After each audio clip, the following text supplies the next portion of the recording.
मैं राजनीतिक परिवार में पैदा हुआ। जब मैं छोटा सा था 1980 में प्रियंका और मैं घर में लेई बनाते थे, रात को निकलकर पोस्टर चिपकाते थे। चुनाव समझता हूं, 20 साल से मैं स्वयं चुनाव लड़ रहा हूं। पोलिंग कैसे होती है, पोलिंग बूथ कैसे मैनेज किया जाता है, वोटर लिस्ट, फॉर्म 17, ये सब मैं गहराई से समझता हूं। कुछ समय पहले हमें दाल में काला लगा। चुनाव के नतीजे आते थे, मूड एक तरीके का होता था, रिजल्ट दूसरे तरीके का। मुझे याद है उत्तराखंड में हम चुनाव हारे। बाद में मैंने कैंडिडेट से पूछा कि जहां रोड शो हुआ था वहां जाके देखिए हमें कितने वोट मिले। हजारों लोग आए थे, पोलिंग बूथ में किसी ने वोट नहीं किया। यह असंभव था, यह हो ही नहीं सकता। उसके बाद छत्तीसगढ़ और मध्य प्रदेश के रिजल्ट, हमें लगा कुछ ना कुछ गलत हो रहा है। 2018 में मध्य प्रदेश में चुनाव होता है, हम जीतते हैं। हमारी सरकार चोरी हुई थी। 2023 में चुनाव होता है, मैंने अपने आंखों से भारत जोड़ो यात्रा में देखा, भयंकर एंटी इनकम्बेंसी, और हमें 65 सीट मिलते हैं। इम्पॉसिबल, हो ही नहीं सकता। और फिर महाराष्ट्र में पहली बार हमें सबूत मिला।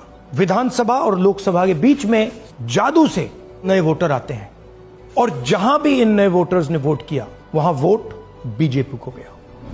महाराष्ट्र चुनाव के बाद जब हमें डाउट हुआ, हमारे गठबंधन के सारे नेताओं ने प्रेस कॉन्फ्रेंस किए और हमने इलेक्शन कमीशन से कहा कि आप हमें वोटर लिस्ट दीजिए, वीडियो रिकॉर्डिंग दीजिए।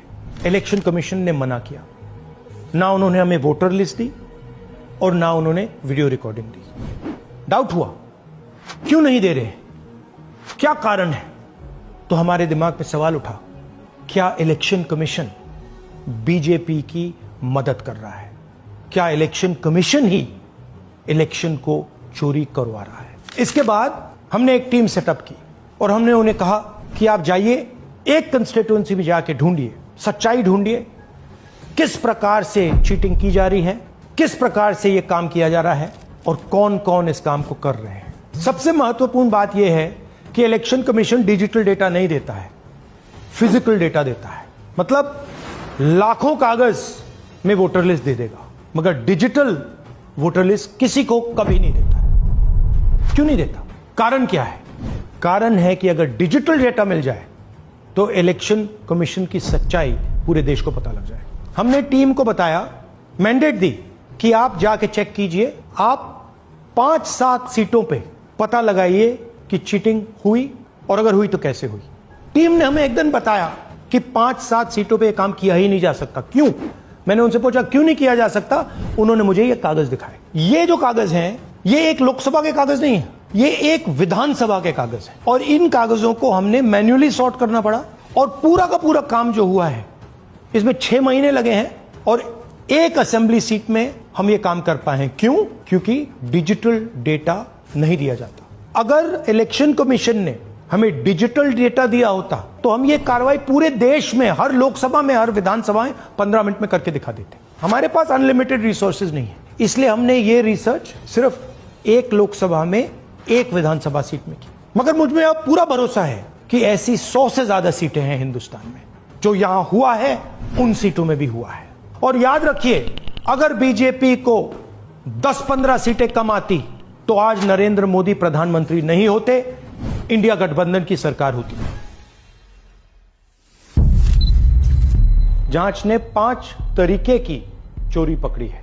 डुप्लीकेट वोटर, जिसका मतलब एक वोटर के नाम वोटर लिस्ट में अनेक जगह आ रहे हैं। फेक एड्रेस, मतलब एड्रेस है ही नहीं या फिर house number 0। Bulk voter in single address, मतलब एक छोटे से घर में 40, 50, 60 लोग रह रहे हैं। इनवैलिड फोटोज, छोटी सी फोटो है या फिर फोटो ही नहीं है, और वो जो छोटी फोटो है वो दिखती भी नहीं है। कौन है, किसका चेहरा है, नहीं पता लग सकता। Misuse of form 6। Form 6 first time voters के लिए होती है, मतलब जिनकी एज 18-20 साल की हो, मगर वोटर लिस्ट में 90 साल के लोग फॉर्म 6 का प्रयोग कर रहे हैं। चुनाव में 6,50,000 वोटर थे, उसमें से 1 लाख चोरी के थे। अब मैं आपको 5 उदाहरण देता हूं। यह देखिए, गुरकीरत सिंह डांग, इसका नाम 4 अलग अलग बूथों पे आता है। ये कैसे हुआ और क्यों हुआ? एक और उदाहरण, विशाल सिंह, वाराणसी में वोटर लिस्ट में नाम है और बेंगलोर में 2 बार वोटर लिस्ट में नाम आता है।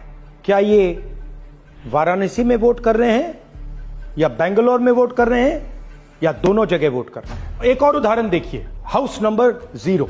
तो आपने कभी सुना है हाउस नंबर 0? हमने तो नहीं सुना था, मगर बेंगलोर में हजारों हाउस नंबर 0 हैं वोटर लिस्ट पे।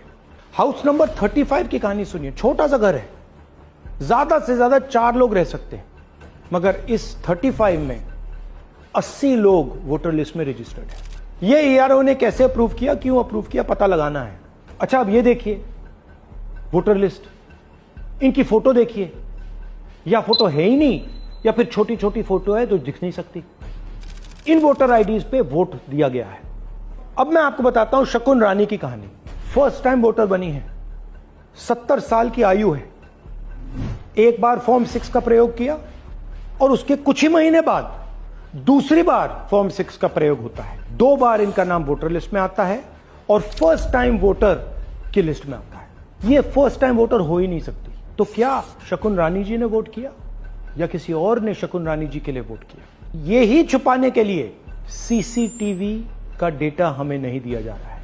और ये शकुन रानी जी अकेली नहीं है, ऐसे हजारों लोग हैं जिन्होंने फॉर्म 6 का प्रयोग करके 2-3 बार वोटर लिस्ट में नाम डाला है। हमने पहले इलेक्शन कमीशन से इलेक्ट्रॉनिक वोटर लिस्ट मांगी थी, सीसीटीवी फुटेज मांगी थी। उन्होंने अपना काम नहीं किया, हमें नहीं दिया।